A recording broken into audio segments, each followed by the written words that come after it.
ইরানের প্রখ্যাত ফটো সাংবাদিক ইয়ালদা মেয়রিকে 15 বছরের কারাদণ্ড দিয়েছে দেশটির বিপ্লবী আদালত। দেশের জাতীয় সাংবাদিক দিবসের দিন তার অনুপস্থিতিতেই তাকে কারাদণ্ড দেওয়া হয়।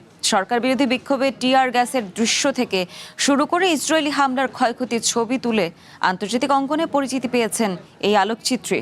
তার বিরুদ্ধে শত্রুভাবাপন্ন রাষ্ট্রকে তথ্য ও ছবি দেওয়ার অভিযোগ এনেছে তেহরান। এক ভিডিও বার্তায় ইয়ালদা জানান, ইরানের ইসলামিক রেভলিউশনারি গার্ড বা আইআরজিসির সদস্যরা তার বাড়িতে দফায় দফায় তল্লাশি চালিয়ে ল্যাপটপ, মোবাইল ফোন এবং ছোটবেলার ক্যামেরাটি পর্যন্ত জব্দ করে নিয়ে যায়।